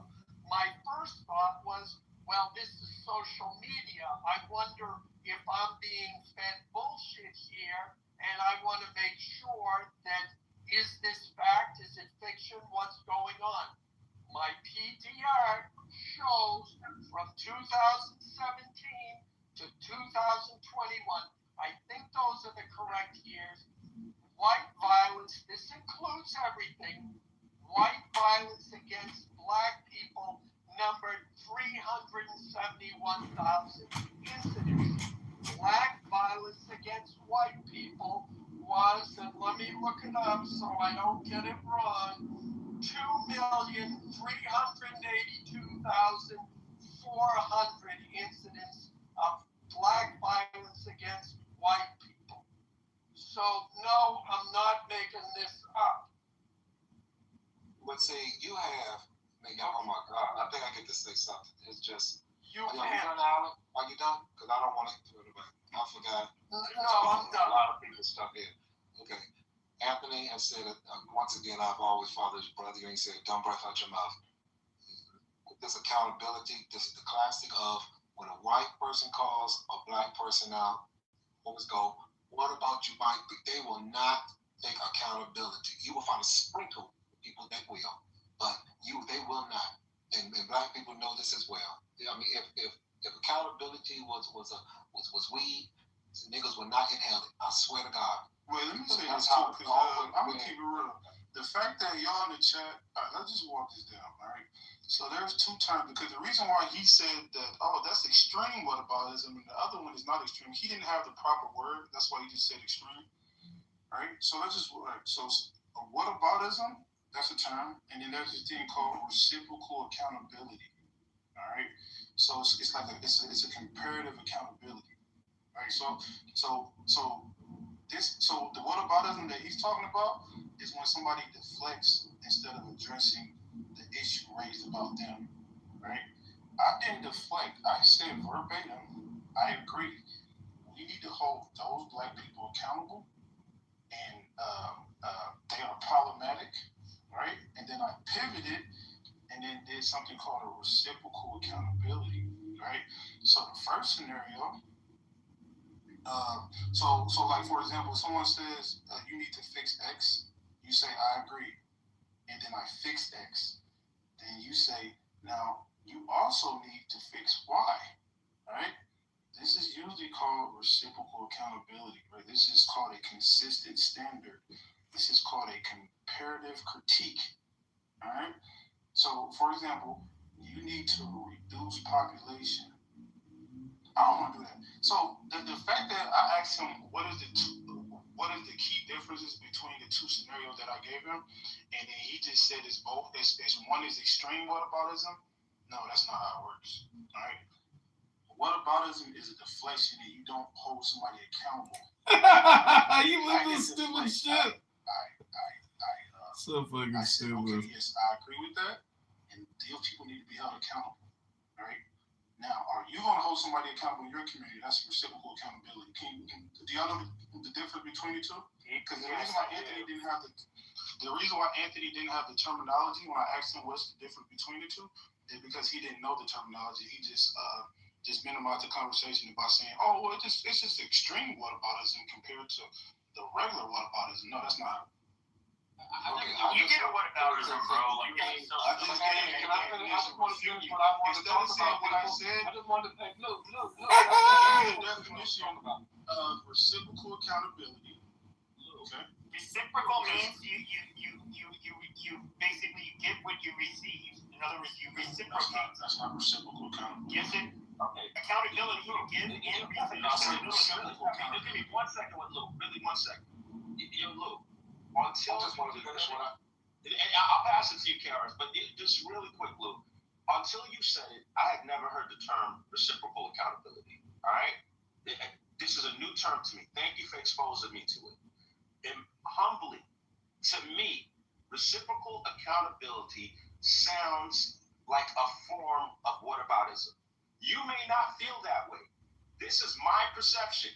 We can agree that I don't think that they're just two completely different concepts. What I observed happen on the stage is what I consider to be a form of whataboutism. You may see it as something else. We can agree to disagree. I'm not God. It doesn't make me right. Thank you. Now, all I was saying was how we need, with one brother, it was so long, so much, but he's talking about how we start to fix ourselves. Why we can't fix ourselves. I'm going to start with why we can't. Because the intelligent black people that are on this board here, you know good as well, black people tear shit up. We try to build, we try to create, we try to talk to the youth, we try to talk to the black community. They mess it up. They like to destroy. The only way I think they can learn that life teach them themselves. Because I'm telling you, I gave up on the black youth. I gave up. I'm not going to sugarcoat shit. So, moving forward on that, one thing you could try to do, since all you got all this knowledge, you can start by helping the black kids. Here you go with I'm not talking all that money and community. I've been on this app for 5 weeks. You can go right in the hallway and you can hear the ignorant. Go in that room. Tell them how to talk to each other. Their tone, their mannerism. Talk to those black youth right there. Y'all been in the hallways, you know where they are. It's number 30. It's number 30. I'm not talking about it here. I'm talking about in the hallway. Of the ignorant ones. I've been in those rooms. I heard them talk. Those are all Talk to them. adults. No, they're not. No, they don't. They're kids. There's a lot of men in there that are kids. My point being, Lou, is if you say you where we doing, how we going to help, start right here. There's a platform where you can go in there, you can talk to them. You can talk to them or how they know how. You know what I'm talking about. Talk to the young black youth. Because all I hear them when I'm in there is, fuck, nigga, shit, got that money. Look at their profile pictures. All money. Guns on the bed. This is our black youth that we're talking about. Scrolled all the way down the hall. Yeah. Oh, you can go out right now. I use the names of the. Excuse me. You can go into. I do. I stroll down the hall. We say black youth. Are you talking about like teenagers? No, that's what I'm talking about. Black youth. There's no teenagers. Don't get them there is, man. All I'm in there is about from 18 to 20 something. Don't talk to me. I'm in the rooms and I'm listening to. What's the name of our mayoral election is coming up? I can go tell you right now. I stroll right there. Our mayoral election is coming up March 17th. I'm going to stroll right there. Just I want to say something real quick because I know, we talking about the youth. Okay, I'm gonna give you just one right here. Here it is. No, don't hit you on because I've been a lot of people do this one. Yeah, here's the one right here. That room called the living room. Yeah, go in that room and go into your. I don't give a hell. No, they're not. No, they're not, Lou. They're not 30. Go in the room and talk to them. Even if they are 30. Okay, well, my point being is talk to the youth. I mean, you're pissing off of my intelligence because I'm telling you that there's some ignorant rooms in here. I'm John Kitover. Go in there. That's where we start. You got John Kitover, and I'm running for mayor of Chicago. Talk to the young people. John Kitover, and I'm running for mayor of Chicago. Our mayoral election is Yeah, right here. I'm not talking about government. I'm not talking about telling your young people pull their pants up. Went in there. That's a stage full of adults. I'm talking, whatever. Government pull their pants up. I said just went in there and listened. Go in there and tell them how to talk to each other. That's a stage full of adults. So he lied. Can we just say this though? I mean, look, I've been in some rooms late at night. Well, I'll sit there and try to tell them. When I've said to myself, let me go into a room that I normally wouldn't go into. And I went into a room and I heard some voices that sound very young, like, late teens, early 20s. Okay, I can't, lock it in just from a voice, but they sound really young. And the things that they were talking about was very gratuitous, all right? And I understood about every 8 words that they were speaking. I just listened for a while. But that room he just gave, the living room, he's 100% correct about that. Those are adults in that room. Can I just add this to the conversation real quick? I just want to say this little thing. Chicago, our mayoral.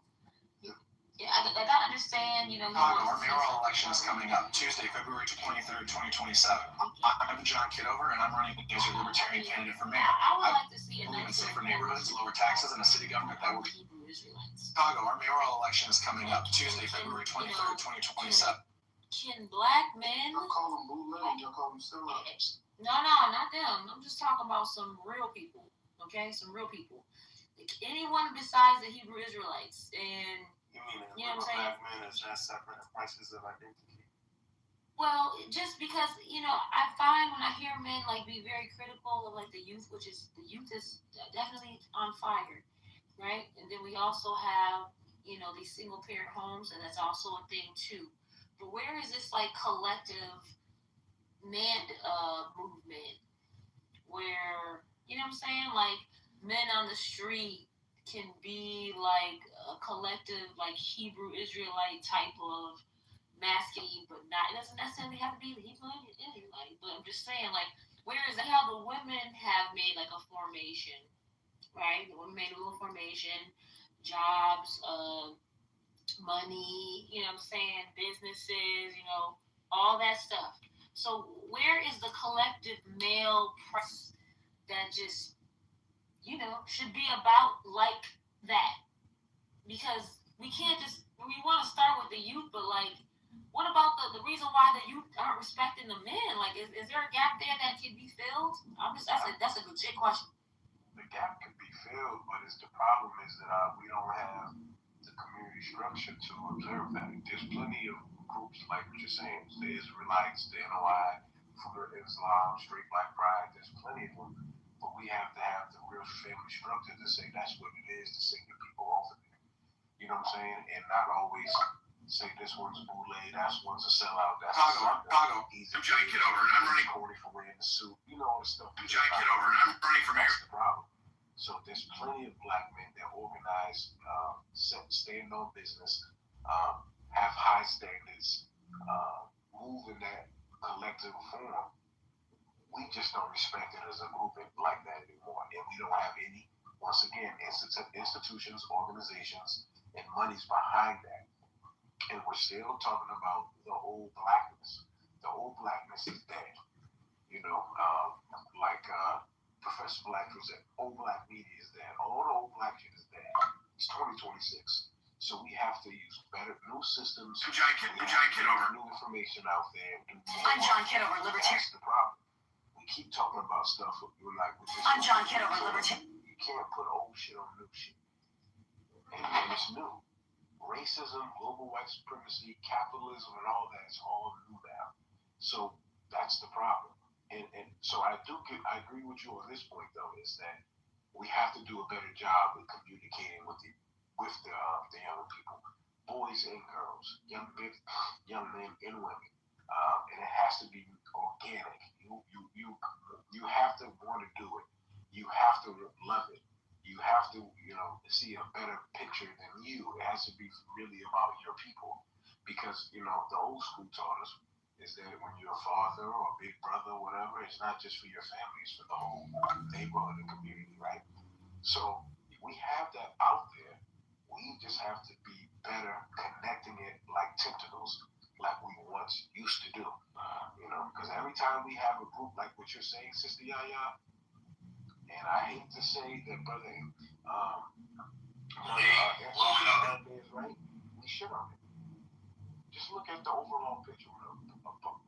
You remember a few years ago when there was a problem in Texas and those black men got together and went there and cleaned all the schools up and stopped the fighting, and then a month later they was getting shitted on. How is black men taking accountability for their community, going to do the right thing, standing on business, holding everyone accountable, not getting the police involved, and then we shit on them later? It doesn't make sense. Yeah. Real quick before you go, before you go. Yep. Let me lay right here. So I can answer your question. Okay, so until we say this is what the structure is and what it is, and stop letting other people tell us what to do, then we're gonna be the ones. Like he said earlier, if we don't fix our own shit, they're gonna fix it for us. Hey, look, hold on. I got a question. Okay, let me ask you a question. One second. One mic. Yo, to your question, everything Mr. Wilson said was on point. I'm going to add a caveat to what he said. The so-called community is a matriarch. Black men are not going to fix the problem. We can't fix the problem. Until there's buy-in from black women, the matriarchy will continue to rule with an iron fist. Power corrupts. Absolute power corrupts absolutely. And we live in a matriarchy. Hey, Lou, you there? Yeah, just Angel, give me 1 second. Well, isn't that a victim mentality? Hey, Lou, hold on. Black men can't do something. Hey, look at my PTR. What's up, brother? Read my PTR. I'm John Kitover.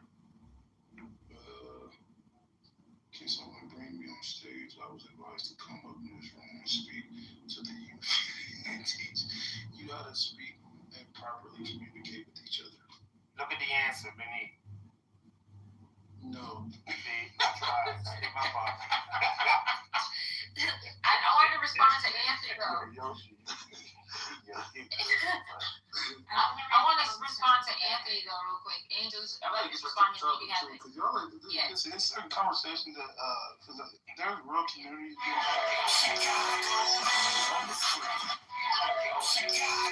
for like, oh, let's do accountability and seek community, like just figure out what's going on in your local city, and there's people that's doing a lot of things that y'all are talking about. Okay. Yeah, I just want to respond to Anthony. Angel can have it. I'm gonna say this to Anthony. Women have a position to play in the family, right? All right, she has a position to play in the I guess you could call it the Black community, right? So that position she plays does not interfere with a man in the position he's supposed to play. It becomes a problem when the man thinks he cannot function.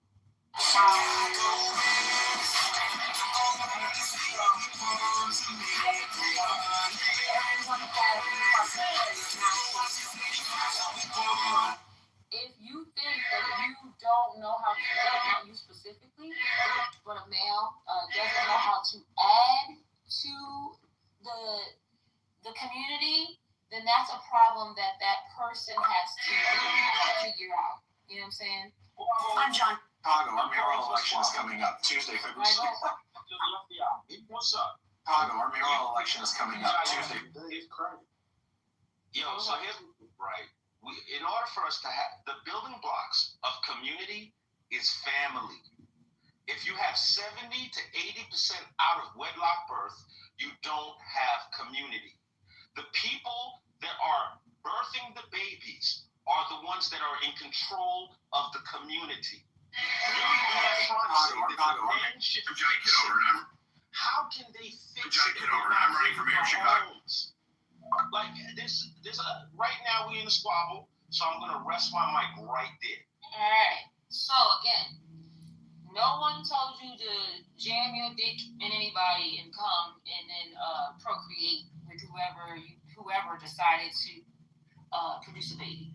And there's called semen retention. There's called control. There's called discipline. There's called wisdom. You know.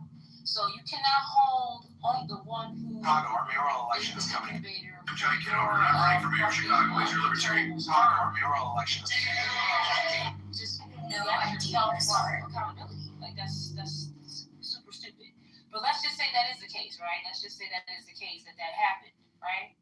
Now it is your job as the sperm donor or the person who's in a relationship to actively be there. You don't. Let's just say y'all don't get married. Let's say you don't do. That's not even the issue in today's world. In today's world, are you there? Are you guys working together? So Anthony just did whataboutism.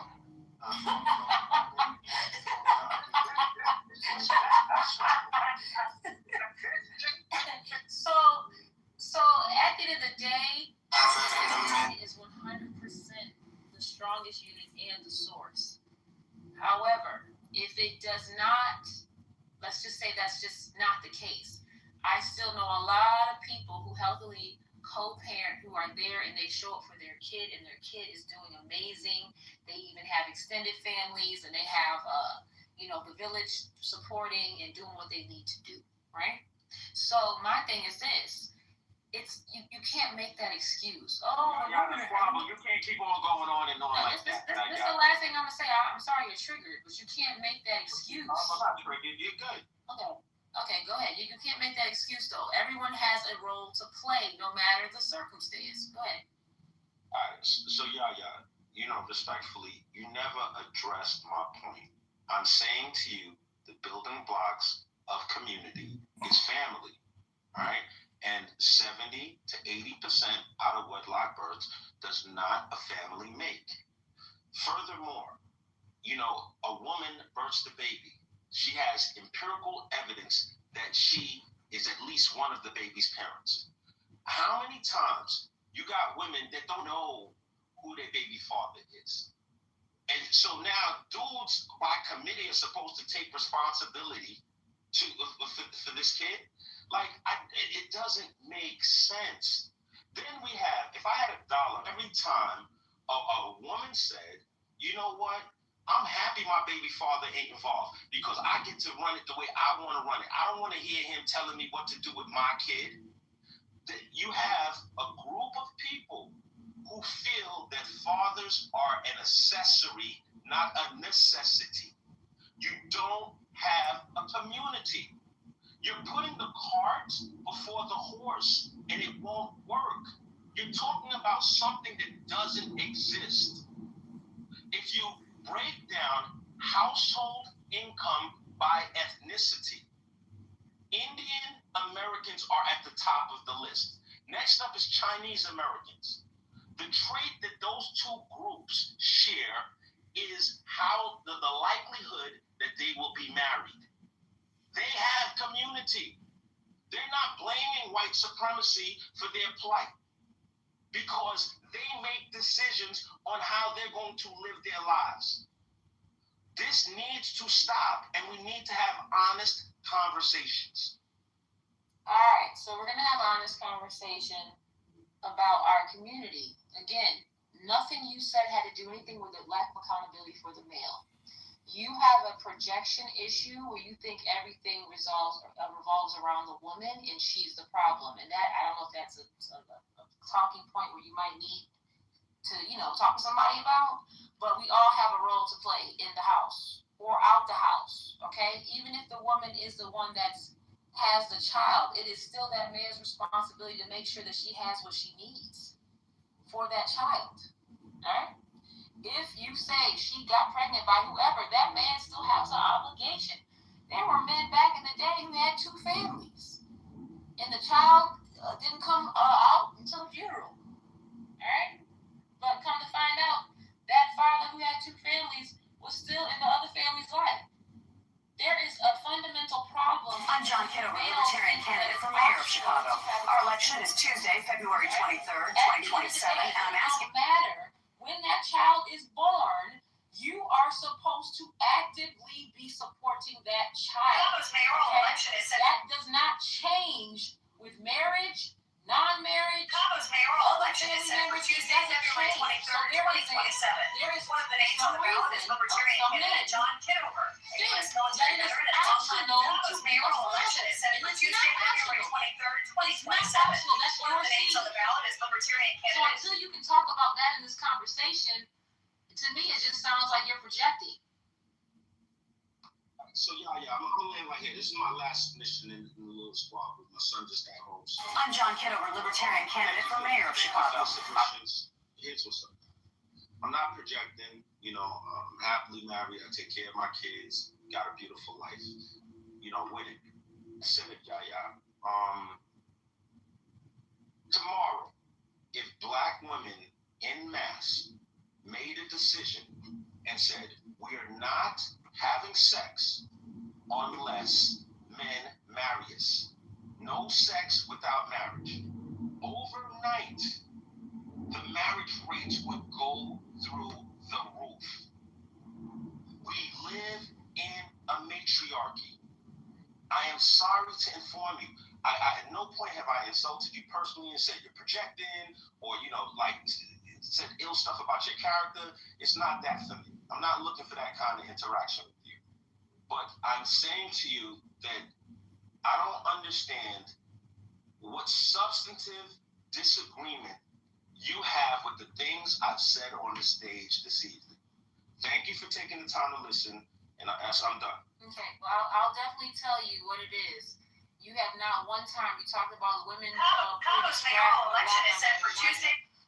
Again, where I know a lot of men who are very disciplined. Chicago's mayoral election is set for Tuesday, February 23rd, 2027. One of the names on the ballot is Libertarian candidate John Kitover, U.S. military veteran and longtime.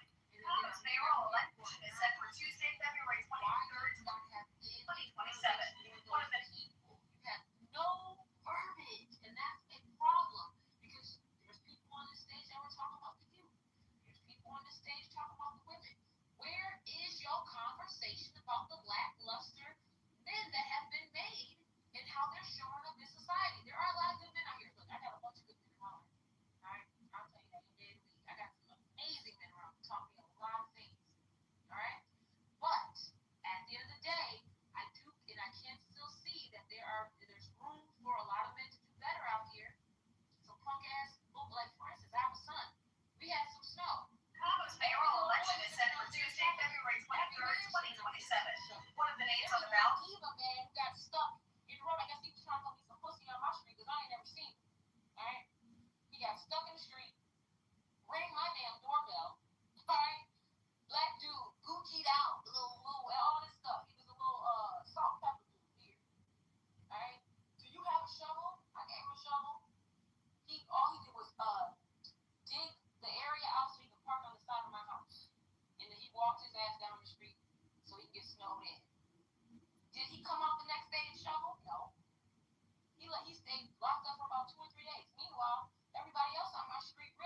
This is John, mayoral candidate of Chicago. Go to ChicagoMayorVote.com. That's ChicagoMayorVote.